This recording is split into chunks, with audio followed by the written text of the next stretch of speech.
just as the COVID Delta variant has finally started to ease off, officials are implementing stringent new measures like vaccine mandates for school children, which is in turn triggering predictable reactions.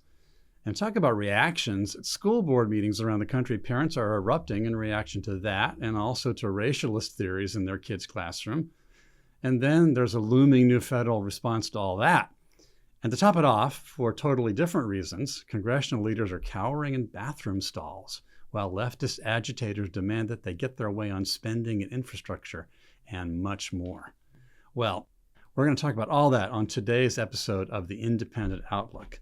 Let me welcome everybody who's joined us today. I'm Graham Walker, coming to you from the Independent Institute here in Oakland, California. We're across the bay from San Francisco, and we get together every couple of weeks to try and give you an independent perspective on the events of the day, especially a perspective I think you're not likely to hear elsewhere. And of course, joining me for the Independent Outlook are my two key colleagues who are experts on everything. First of all, my dear colleague, David Theroux, president of the Independent Institute. Hello, David. Good to see you. Hi, Graham. Good to be here. Thank you. Glad you're here. Thanks for starting this enterprise. What, some 35 or is it 36 years ago that you got this going? I've lost track. Yeah, around then. It's been going strong ever since, and we're grateful. Also, my colleague Williamson Evers, who is the director of our Center on Educational Excellence. Great to see you, Bill. Glad you're here. Thank you.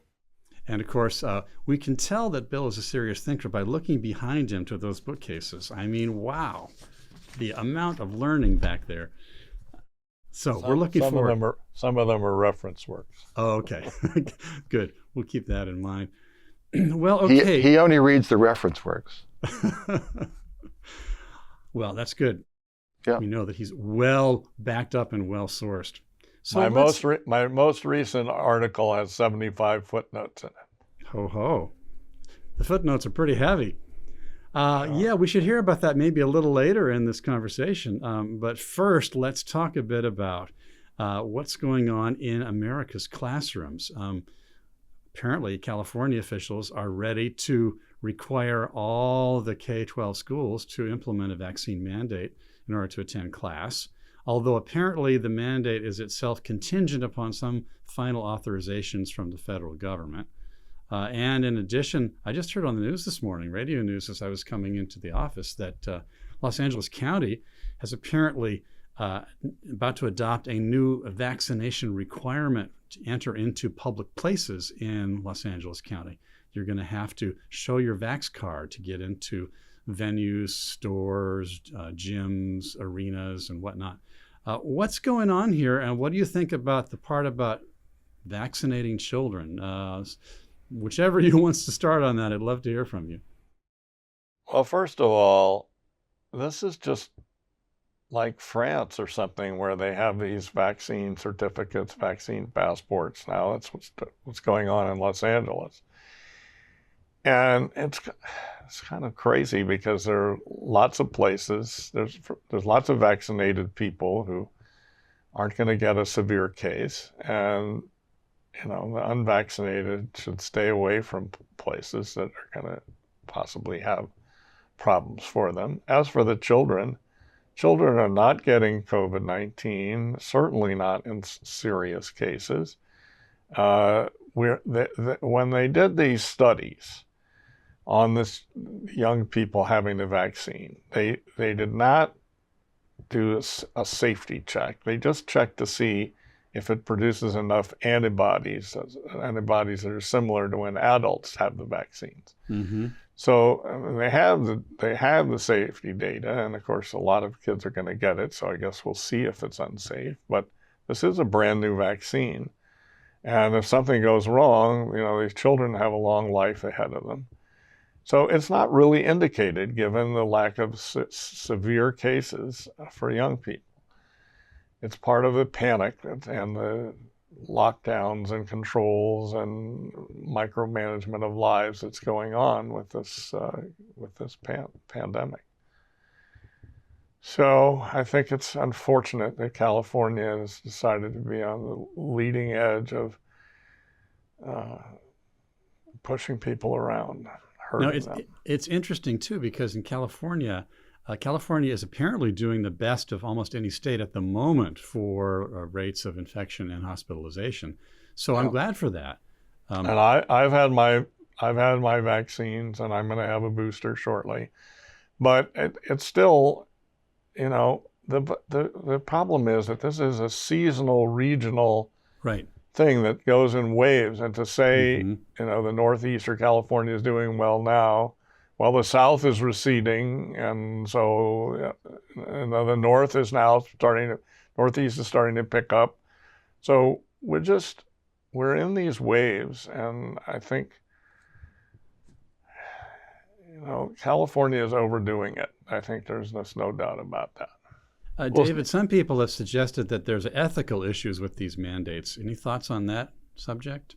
Well, Jay Bhattacharya at Stanford agrees with that. Well, a professor at Stanford who's an eminent specialist in this field has said it's unethical to impose this on the children. Right. And the clear political hypocrisy at the federal level, saying all federal employees have to have it and all people and companies over 100 employees, but not postal workers because they have a strong union.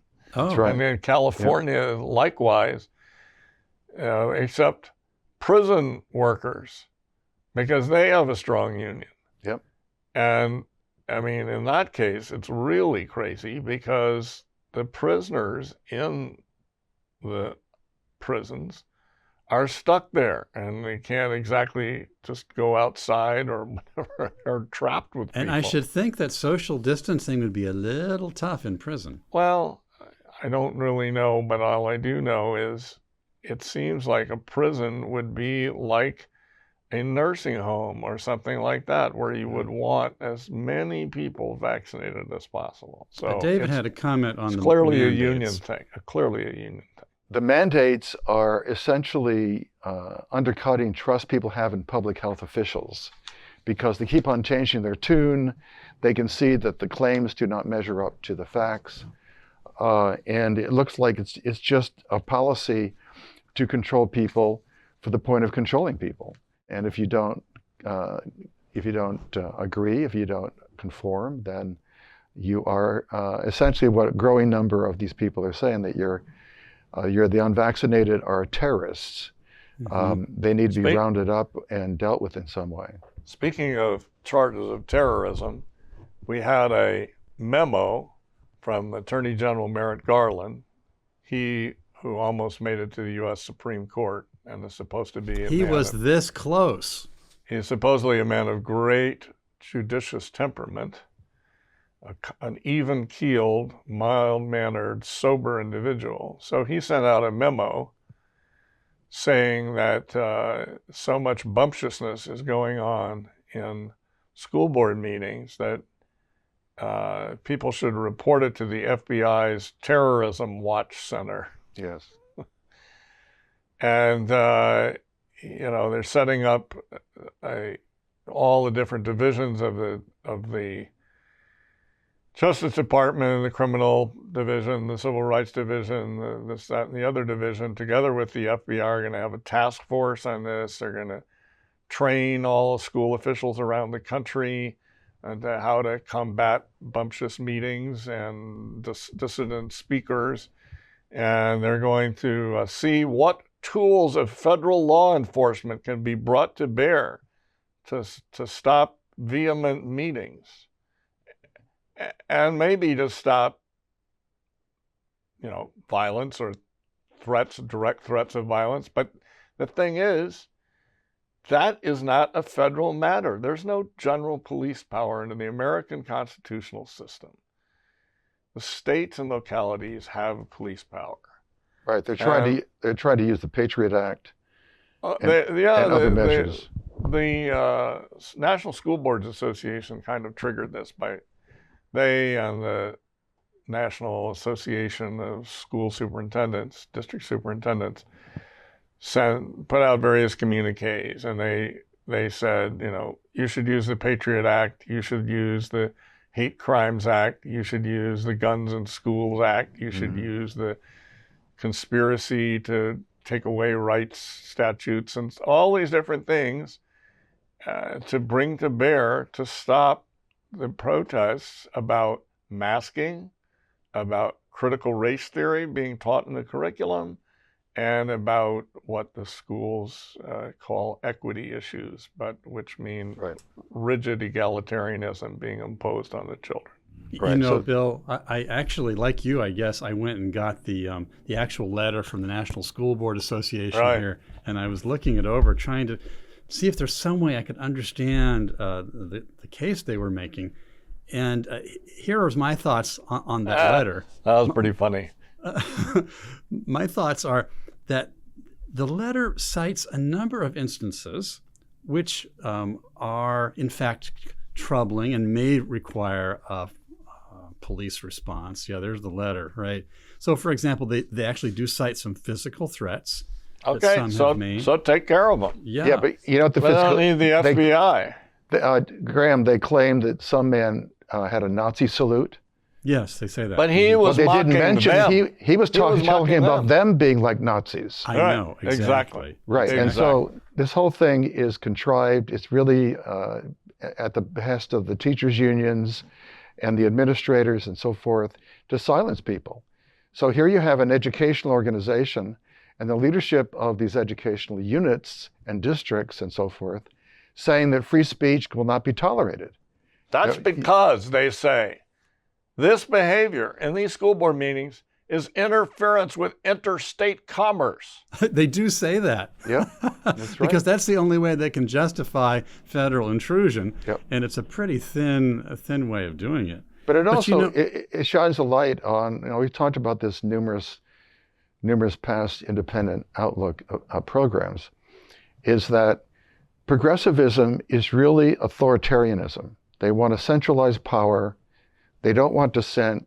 They want the so-called experts to rule over other people and without question. And that's essentially what we're seeing here. And of course, as most people know, the lockdowns and shutdowns of these schools and having the distance learning was a eye-opening experience for parents who began to see what actually was being taught in the schools. Right. And it's outrageous. They spend school time on trendy left liberal economic and political views, transgenderism, and all sorts of other things which the parents do not support. And it's really a total distraction. Meanwhile, the quality of the schools continues to decline. And the children are the people who suffer for it. Mm. So the National School Boards Association mentioned such heinous, by the way, they use the word heinous, things as shouting and abuse and name calling. So this is the interference with interstate commerce. Yep. But not only that, they say it's an equivalent to domestic terrorism. Right. That's right. Which is why they want all these statutes in there. What they do in their letter is they mix together a few legitimate instances of threats with a bunch of other things that are merely spirited political engagement. But those few things are things that could be handled by local law and order. Absolutely, they could be. Right. So it's not only this, but the thing is that shouting and name calling and all these different things are all part of the First Amendment. Yes. You don't have a right against somebody using vehement language against you or language that you find unattractive or unpleasant. You don't have a right against that. That is protected speech unless it is a clear, imminent, directed threat at you. People can do it.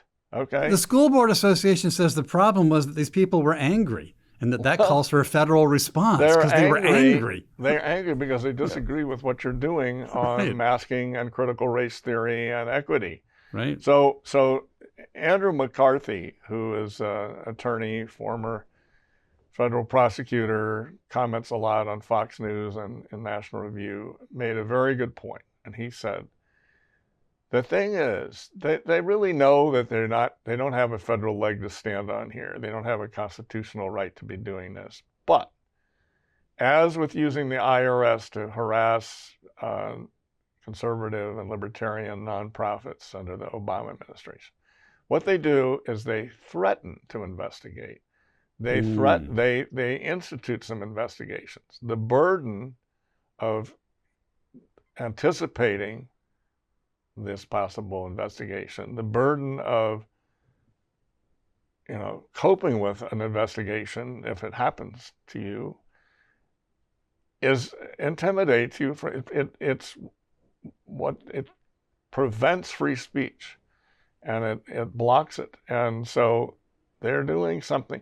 This is a very unfortunate thing, because Merrick Garland, when he was up before the Senate, when they were considering whether to give advice and consent on him, he said that he felt that the previous administration, the Trump administration, had politicized the Justice Department too much. I myself, looking at how William Barr handled it, I find that the Democrats and Garland exaggerated this. But anyway, he said, I will have no part of this. I understand I am not the president's lawyer. I am the lawyer of the people of the United States. I will not do any political. No, they get into this opportunity to impose control, and they can't resist doing it. It's amazing. Just for fun, let me just pull up to show you. Here's this morning's cover of the New York Post. See these parents of school boards? Are these domestic terrorists? The New York Post asked.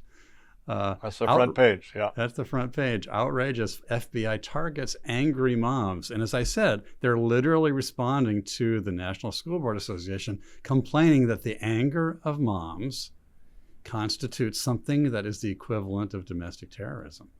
Unbelievable. Right. So the perspective of the school board and yada yada is that we're in charge, and essentially this oligarchy is going to impose the rules, and there's no dissent allowed. Mm-hmm. And they're trying to weaponize these federal agencies to go after people who are dissenting.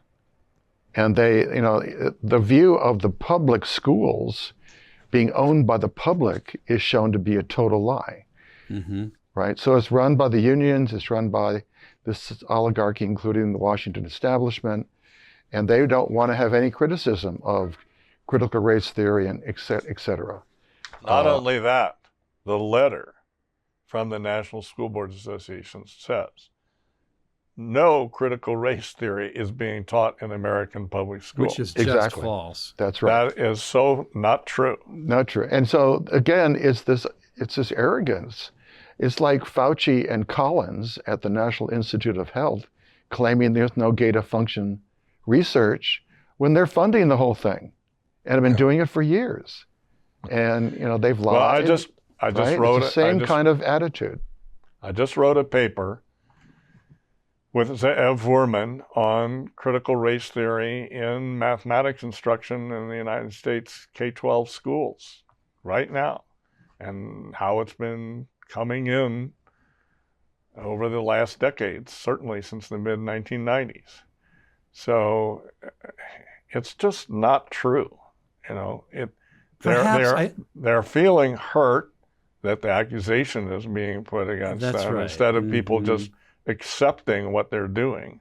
Right. I thought to myself when I read their claim that it was not being taught, I think that they're trying to be somewhat, fine fibbers here, because it may be true that critical race theory as a theory is not being taught, but the actual implementation of it is occurring when they force kids to confess their white privilege and so forth. That's critical race theory in action. But it's not only that. It's built into the word problems and stuff in math that too. And things like absolutely. that. So it's just they're being deceptive. I mean, we can just leave it at with that. a straight face. So but I think it's not. Well, they're self-righteously. Self-righteously. They're saying, "Oh, this is just an arcane thing that's taught in some law schools." Well, excuse me, but as soon as it came out in the law schools, people started transferring it into other disciplines. True. Critical race theory in anthropology, critical race theory in English. Oh, it's everywhere. Everywhere. So it had its origins in law schools, but so what? So David, So the arrogance, the self-righteousness, and quite frankly, the fact that critical race theory is false reminds me of a quote by C.S. Lewis, which I'll just pull out a few sentences. He says, quote, "Of all tyrannies, a tyranny sincerely exercised for the good of its victims may be the most oppressive. It would be better to live under robber barons than under omnipotent moral busybodies." So true. This very kindness stings with intolerable insult. To be cured against one's will and cured of states which we may not regard as disease is to be put on a level of those who have not yet reached the age of reason or those who never will, to be classed with infants, imbeciles, and domestic animals.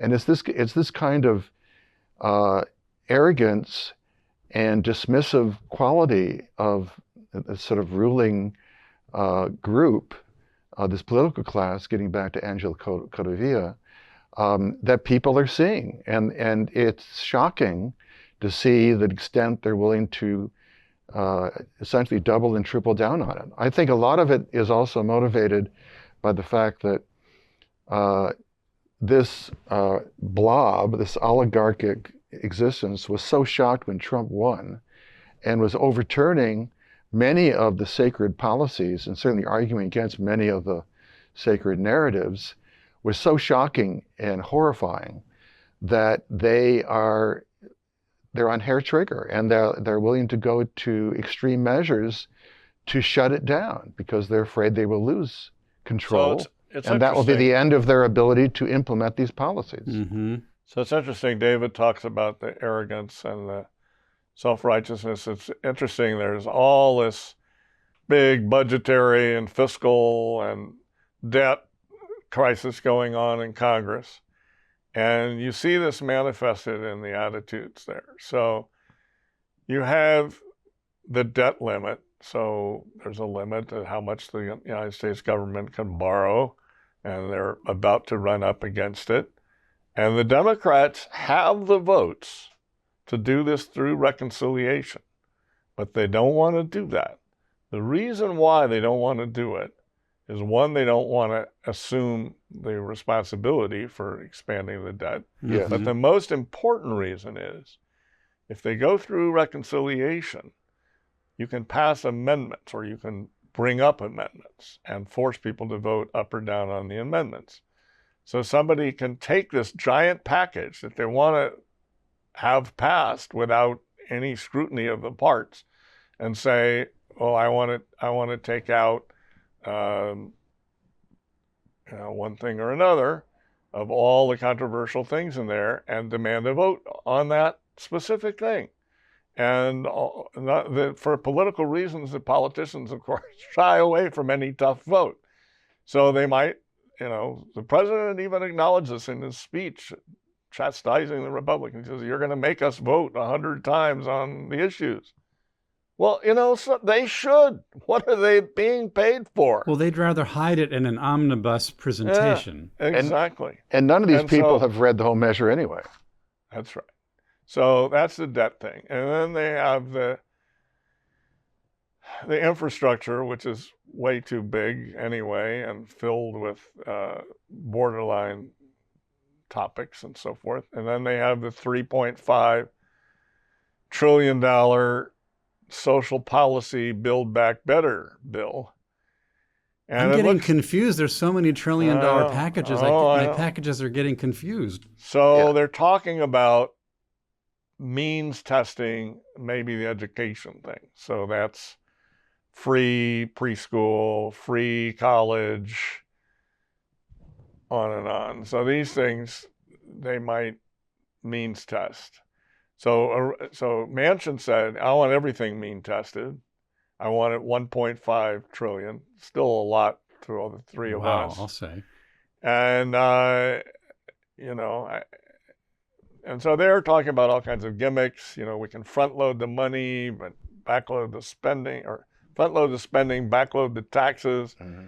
There are all kinds of tricks they're trying to do. Just get our foot in the door with the program. We can expand it later. So we'll see. As the Wall Street Journal said, watch the programs. Programs are more important than the money.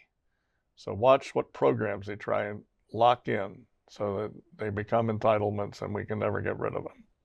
But I think the spending is no trivial matter either. No, that's right. Right. And so some people are referring to it, the whole measure from Biden as build back broke. And that's a good one.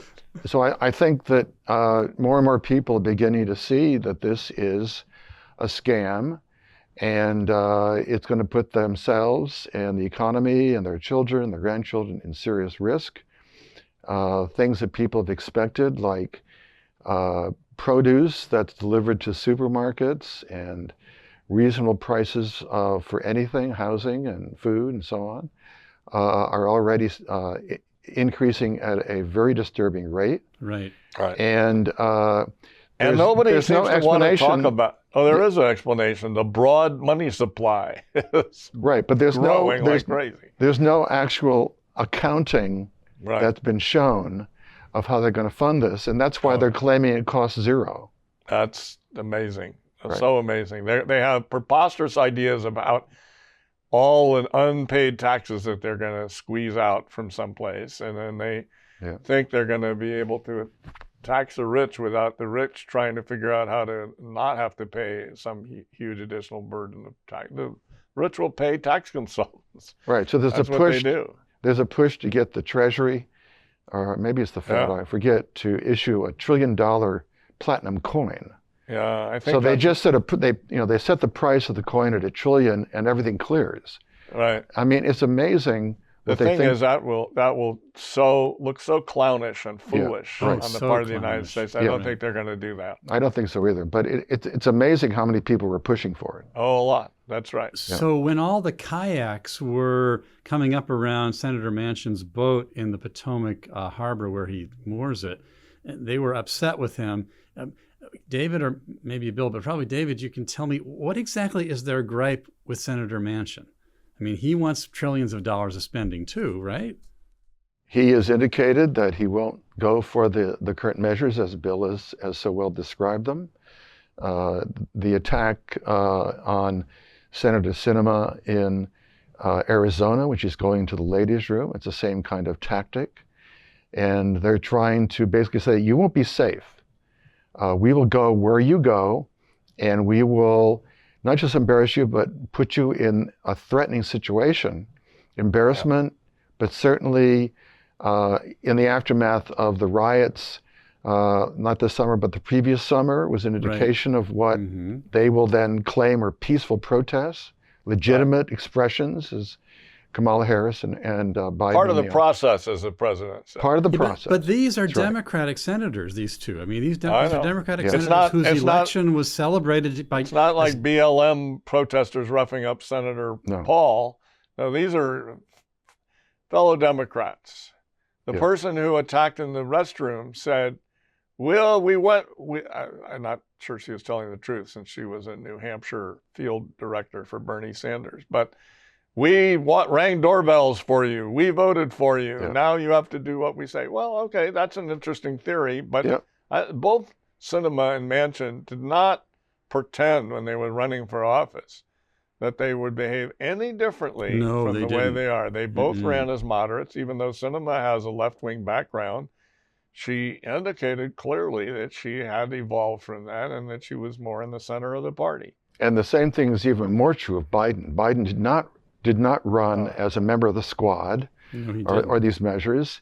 He distanced himself from Sanders, and people who voted for him and the media coverage claimed he was a moderate, and we needed someone who was an adult, allegedly, to bring everybody back together. And the opposite is what's happening. Right. And the New York Times acknowledges extremely clearly in a news story or news analysis, depending on how you want to describe it. It said, look, when he met the last time with the members of Congress, and he would not push to have the infrastructure bill voted on right away, he clearly indicated, where he has been equivocating between whether he was a centrist and a leftist, he said, I'm siding with the left by not, But pushing that. did you notice, though, the Hyde Amendment angle on this? Yes. There is a Hyde Amendment angle on it. This is, to me, extremely interesting kind of multidimensional political chess, because Senator Manchin has mentioned repeatedly that he thought the He Hyde wants it Amendment in there. is a pretty good idea. And Joe Biden had supported the Hyde Amendment for decades until he Right. wasn't supporting it. Yeah. And the left hates the Hyde Amendment because So it we doesn't need to allow... remind it's federal funding of abortions. Right. Right, And exactly. that- It prohibits that. And that also goes back to Bill's point about why they're against the reconciliation, because these kinds of Separate pieces will have to be separate voted pieces on. will come up. Exactly. They will. And the left wants a uniform bloc that will just accept the Green New Deal and all this other stuff. Right. And I mean, these measures, even the smallest ones that are being proposed, are gargantuan. The federal government already is gargantuan and is doing all sorts of harmful things. But And that they think that, again, it's this amazing view that if you socialize things, at some point up there in the future, we're going to reach this point of harmony. And everything's going to just flow. The energy will be great, and the housing will be great, and the schools Dream will of be great. coercive utopia. Yeah, it'll be the age of Aquarius. Yeah, it's age of Aquarius, and so it's totally naive, but that it's really a secular, religious, political view that people Salvation get on caught earth. in, and it gives people Heaven on meaning. earth. Yeah. So Well, it's interesting, though, at the same time that this is all going on, support for progressive politics is going down the tube. So Yes, there's two right, things that right. indicate this. There was a long story by Nate Cohn, who's the technical master for the New York Times on voting. Mhm. And he said, look, the Democrats are losing blacks, they're losing Latinos, they're losing Asians, they're losing the young. These are people they count on. Mhm. And today's New York Times, they had another story about the industrial Midwest. And they said the Democrats are losing all the small towns in the Midwest that have been sort of deindustrialized. The factories are Former dying out. factory towns. Former factory towns. And it said they will not be able to carry these Great Lakes states unless they turn this around. The report, which was from a Democrat, leaning group, had no solution to what this is. Obviously, if they got out of the way of commerce and industry, the market would bring prosperity back. There are trained people that still live in these areas. But they're hobbling everything, and so they shouldn't be surprised that their people are frustrated, irritated, angry, worried, and are voting against the policies that are preventing prosperity. And we're also seeing this in reference to Biden's disapproval rating, which is really tanking. I mean, disapproval is really going up. His approval rating is tanking. Right. And right track, wrong track for the country is going down. Exactly. And this growing movement, going back to the school board issue, the school board meetings, is spreading like wildfire. And so in California, where you have Governor Newsom trying to impose vaccine mandates on school children to both public and private schools, it's basically a signal to his union backers that he's going to do their bidding.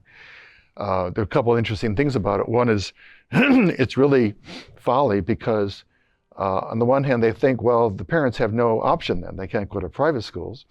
But the number of people who are looking into homeschooling is just absolutely skyrocketing. It's going through the roof. Their platforms are cracking. Right. They cannot handle the number of calls and electronic communications coming. So these homeschool networks are just exploding in popularity. But the other thing that's interesting is that the only way that Newsom can impose these mandates is getting FDA approval for these different vaccines, one of which is from, I think, age 12 on. Is that right? I think that's right. And the other one is for under 12, which is basically 7th grade, I guess. And that vaccine doesn't even exist. So it's a lot of smoke and mirrors and politicking and throwing your weight around when you don't really have anything to base it on, just like Garland is doing in trying to scare all these parents to back off. Well, it's interesting that David is saying that this is spreading like wildfire. The discontent in the school boards and with the parents. So Roger Kimball, who's a major cultural commentator, conservative, associated mainly over the years with the New Criterion, but just a general cultural commentator. So he had a column in which he said, October 4th, 2021 will go down in history with journalists and historians as the day that marked the downturn for the Biden administration. This is the day that this is Merrick Garland's memo. And he says, this is going to be the tipping point right here. So I don't, who knows, but it does seem like it is creating serious popular unrest. I think so. I think the first big tipping point was the withdrawal from Afghanistan. The mishandling of it. The total mishandling of it. I think that, and you could see it in the polls, and things just started to plummet from that point on. But now this is spreading in a way that they cannot control. Yeah. And I think the public is seeing these trillion-dollar figures and is starting to get cold feet. That's right. And they're seeing the prices go up and all these other factors. But if it's a threat to their children, watch out. That's right. And so I think Mama bears, Papa bears, going to be very unhappy. Yep, That's exactly. Right. I mentioned a few moments ago the Hyde Amendment angle. I just want to come back to that briefly because I heard on the news, either it was last night or this morning, that President Biden, who long supported the Hyde Amendment and then opposed it, has announced that he is now willing to include the Hyde Amendment in the package, apparently because it'll get Senator Manchin on board and get him to the majority he wants. And so I think what you see here is a little bit of a playing of these cards against one another, suggesting to me that even though abortion is almost a sacred principle to the left these days, and it seems to have been to President Biden, the principle or the aim of control through this massive spending and regulation and the implications of it may be a higher goal than even abortion, because he's willing to sacrifice abortion to get the money and to get the programmatic controls and expansions. To me, that seems kind of ominous, actually. I think it is. We'll see. We'll see, because some of the left may balk. They need every vote.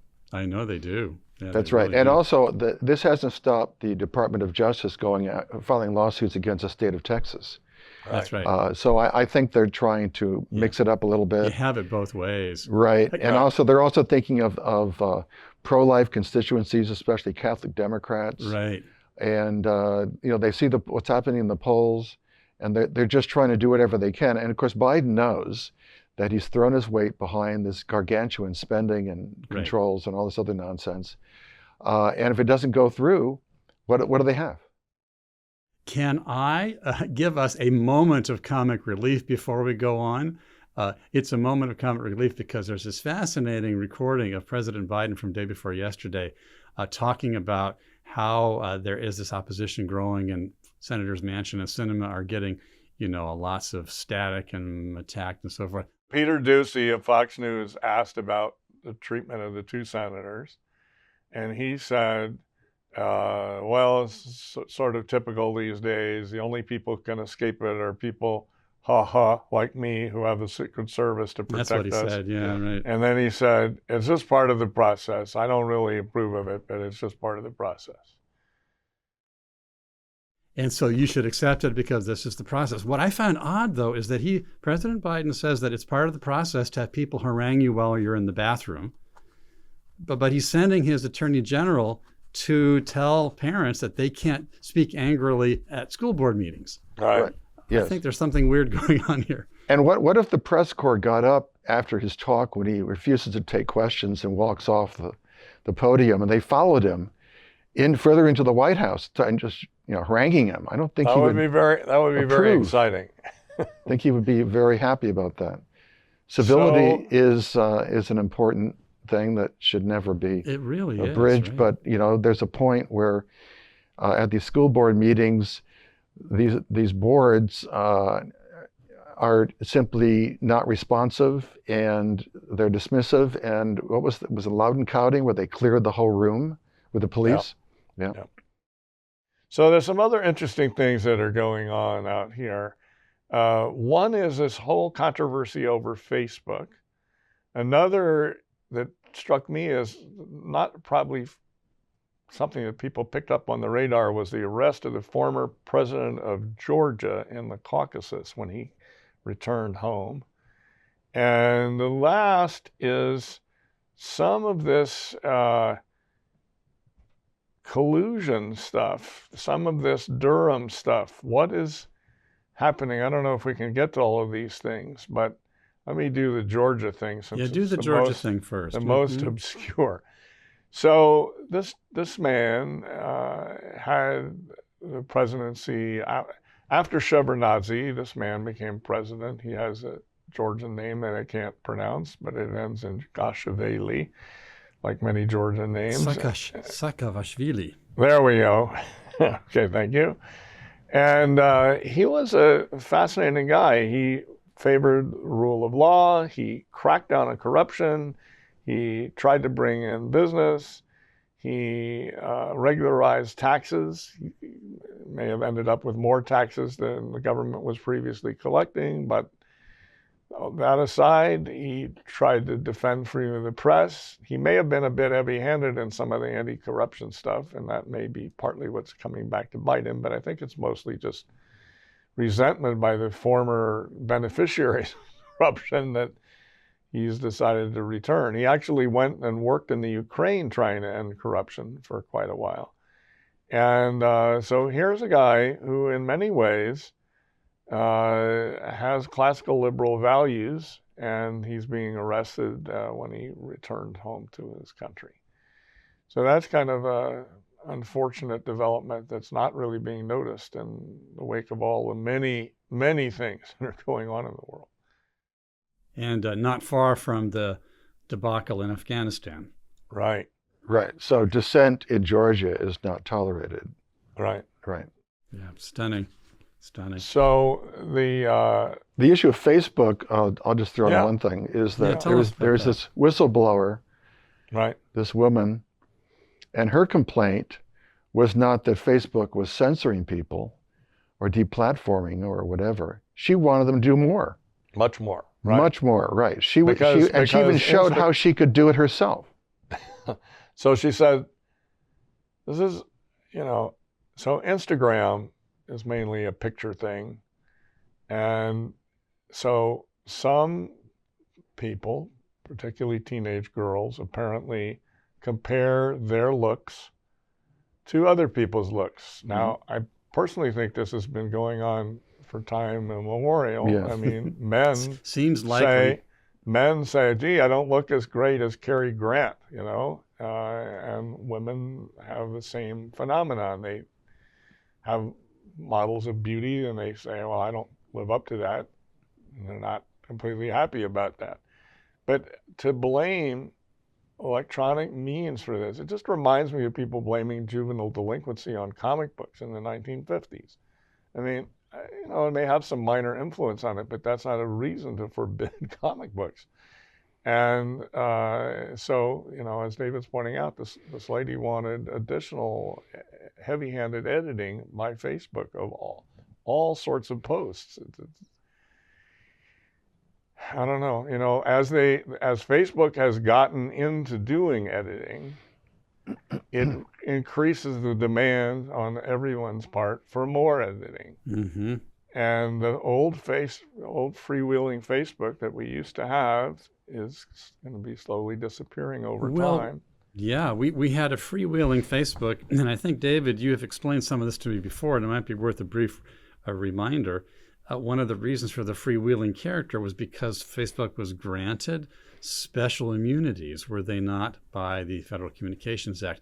What's the best solution for that, David? I think you just repeal the immunity. I mean, newspapers don't have it, magazines don't have it, Channel 4 doesn't have it, Facebook 60 Minutes doesn't have it.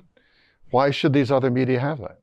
Well, the original protection was allegedly because it was a new field, and they wanted. And it was because they were a platform. Yes. Not really a publisher, but right, they're getting more and more into that, driven by. Right, if they're editing, they're a publisher. Right. Well, no, but I'm going to just ask us to step back a little bit. Okay, and good, say Bill. that libel laws and slander laws, which is the main thing they get protected against, are just, they're often, so the idea is you're entitled to the reputation you want to have. Okay, that's the original idea in English law. And then it was, then truth began to be something of a defense, except for malicious, and there's all sorts of different permutations of it. But the point is, it's asking you, I, Bill Evers, I have a right to what you, Graham Walker, have in your mind about me, or that David has a right to me. There's a Which, lot of of course, problems is with it. ludicrous. So there's a lot of problems with it, and it also means that they would have to monitor every post. Well, I just don't see it. So it would essentially destroy it as a platform at all. Well, just my point simply, and the argument is, have it as a platform. If they want to be a publisher, have that be part of it too. But why should they have a special exemption that no other media has? Well, give it to the other media. Well, that's the idea. Is that, in other words, giving it was given the special privilege of limited liability I don't because actually view it as it was a platform.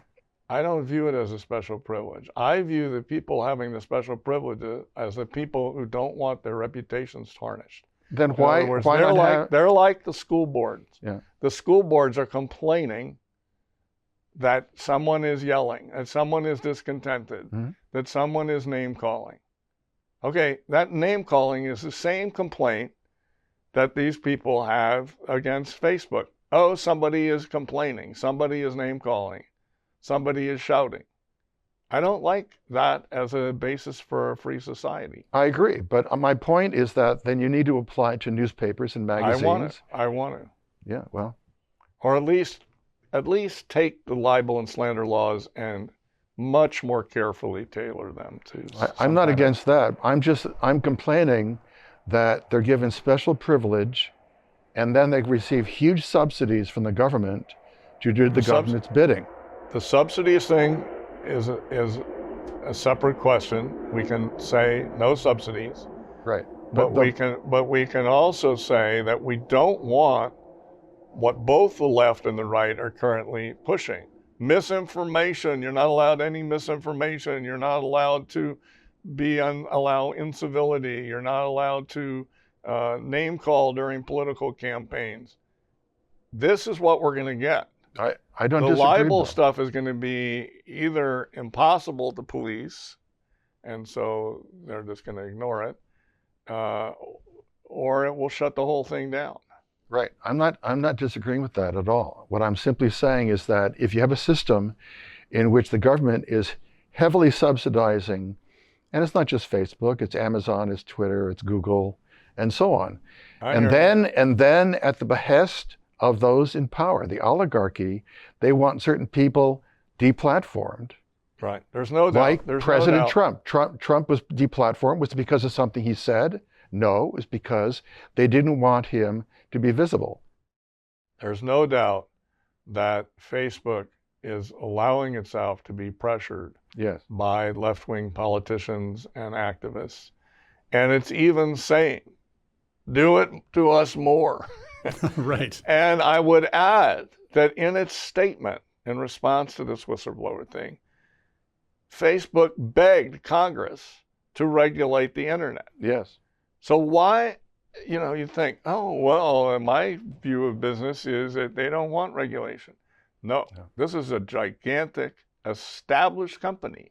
If they can get a regulatory apparatus in that's, one that they can live with, then they will be able to use that as a barrier to entry for any upstart company. Absolutely. They will not be able to have the lawyers or the skill to get through this, or the burdens of just complying may be too expensive for anybody to get off the ground.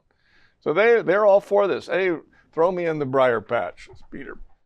That's right. And Zuckerberg has long been in favor of some sort of federal entity that would set these regulations which of course means, as you're saying, Bill, the regulated essentially capture the entity, process. and they essentially write the rules. That's what the FDA does. That's what CDC does. That's what they It's the whole origin of the Right. regulatory state Absolutely. under the progressive movement. The administrative in the early 20th state. century. Right, Yeah. exactly. It's what mercantilism is.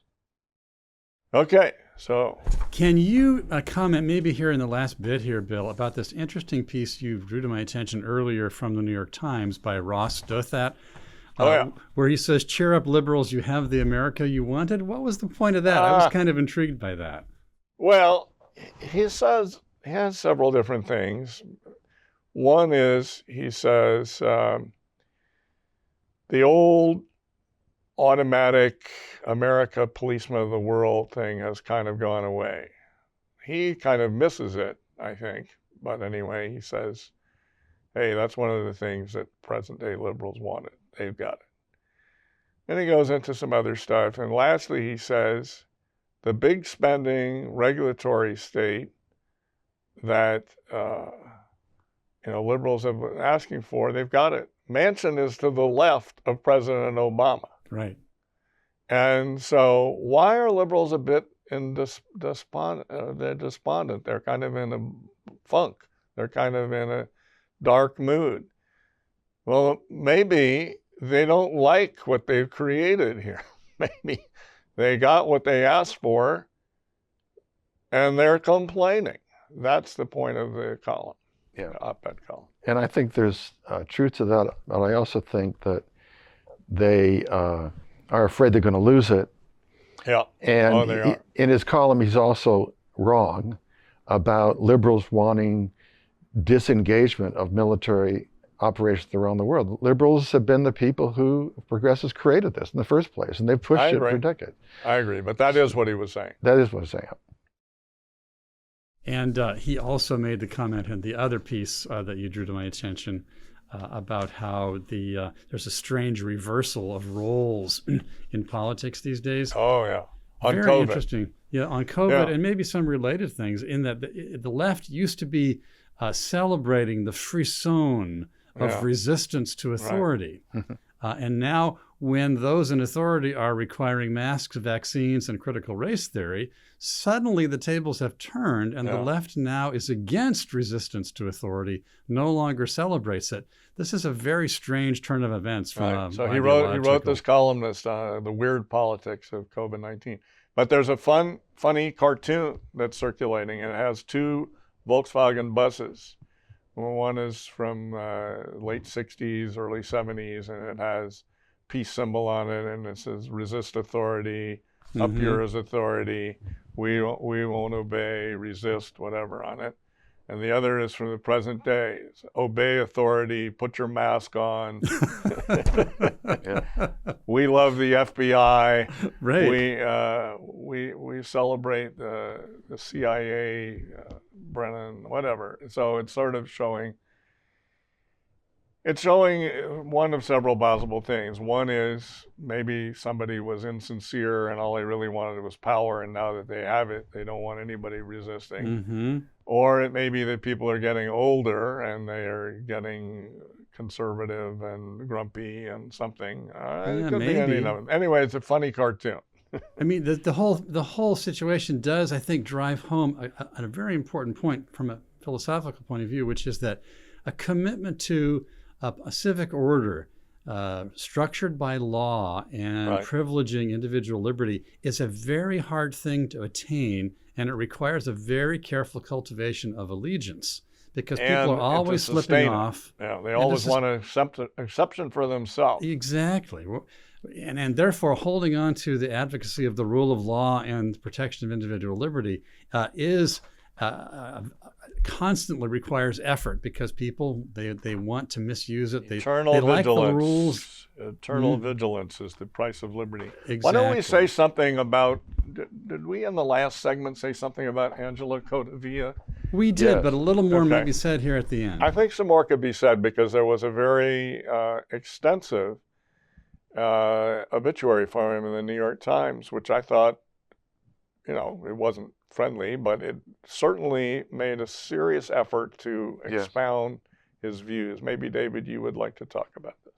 Well, it talked about, and also the article that was in the pipeline.org, Right, I think that was excellent. was even better. More friendly, yeah. Obviously. So I was surprised they actually did the obituary in the New York Times.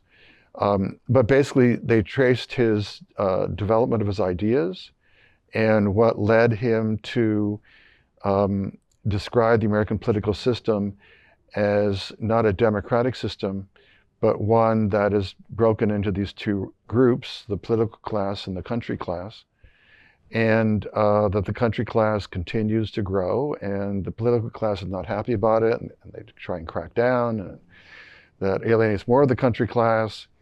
And it relates to what we were just talking about a minute ago. Robert Nisbet did a book called The Twilight of Authority decades ago. Right. And his book is sort of in a Alexa de Tocquevillian sense, that authority in society, properly understood, is one of civil order and mediating structures. And also deserved authority. Yes. Earned authority. Earned authority. That comes from roles you're playing, yes. from expertise you have, expertise you've learned, experience that has made you a master or a mistress of your trade or your craft or whatever. And that's one kind of authority. And then there's other kinds of authority, like heads of industrial cartels or government figures or one thing or another. And the latter are encroaching and trying to take away and dismantle the natural authority. Right, the sort of natural law reality of a society, especially a free society. Yeah. And you have all these different, essentially voluntary and contracted organizations and mores and values and so forth, churches and what have you. Right. And so Codevilla drew on that and basically was showing that there is a natural law, karma, you might say, that can likely, and is creeping into the Western world, especially the United States, that the more this ruling class or political class pushes, because their vision of centralized authority doesn't work, and it creates all sorts of cultural and social and economic problems, people can see that. And so he really became one of the most, I would say, brilliant. He became a kind of political sociologist. Yeah, political sociologist, very much in the tradition of classical liberal analysis of political systems, and just brought a modern take on things that people had not had clarified. He connected the dots for people so they could see that not only is there something wrong and the oligarchy is misguided and desperate and foolish and so on and so forth, but there's a way out. There's far more of the country class than the political class. And they're getting clued in. And so the rebellion of the school board administrators, right. They don't want the country class to speak up. Yeah. They challenge their authority. Yeah. And so it was interesting. In the New York Times obituary, it pointed out that, of course, lots of people have in the past pointed out different social groups, different mores, different views of etiquette, different kinds of dress that people have, different schoolings and school backgrounds and all this sort of stuff, as well as industrial groupings and all this multitude of things that have been talked about by sociologists for decades, centuries, whatever. So within the New York Times says, and he, of course, continued this, but he linked it to the huge growth in the modern state, the modern big government, and that what was somewhat unusual was to have somebody bringing all these threads together, and that made Codevilla distinctive in their mind. So the original article he wrote on this, it's quite a long article, it's in the American Spectator. Right. And it got such attention from many people, not the least of which was our just retired senior fellow Robert Higgs, who was a big champion of Codavia's work and wrote a number of pieces about it, that Angelo did a book by extending it, and his subsequent writings have very, I'm not sure creatively is the right way, but very insightfully connected dots so people could see, why is this happening and what does it mean, and the wokeism and whatever. Right. So if you go back to Ross's column that you mentioned, Ross, he's talking about what's wrong with you liberals? You've got all these things. The cultural left is one with gay marriage and all these other things. Right. CRT is spreading, and so on and so forth. Why aren't you happy? Why aren't you happy? And so I think that Angelo's response to that is that it's unworkable. Many of these things. The soul is going to be distorted, and so you're not going to be too happy actually. Right, and you're trying to fill that hole in your heart, so to speak, that you're seeking meaning with things that are a fantasy, and they will not do. So they won't do the job. Right, so you get more and more desperate, and so you're not going to be happy. Well, I think the world lost an interesting guy there. I knew him quite well when he was at Hoover Institution. And of course, he chose to work with the Independent Institute quite a bit in recent years. Right. Yes, we're grateful for what he did, and we want to try and carry on his legacy. And I would just remind all of our friends who've joined us today that you can always go to our website, independent.org, for a lot of resources on the subjects that we've been talking about today and much more. And I think with that, unless either of you have a final word or prediction for our friends, we may draw it to a close. David, final word. The only thing I will mention, again, I've mentioned this before, is in reference to our discussion about the forced vaccines and masking of children and so forth, and the disillusionment of parents for that reason, and for the pathetic situation of the schools not teaching, and what they're teaching is phony baloney, whatever, is this book, Really Good Schools, could not be more timely, because it shows what can be done, and we're grateful to James Tooley for seeing through a lot of this muck and developing and doing research for years around the world of how the poor and everyone else can create schools that are actually quite functional, are quite inexpensive, and don't go off in these crazy tangents. And do better than the government schools. Right. Thank you very much, David. Thank you, Bill Evers. Thanks to all of our friends for joining us. We do invite you again to visit our website, independent.org, and join us again next time in a couple of weeks for the next episode of Independent Outlook. Take care, everybody.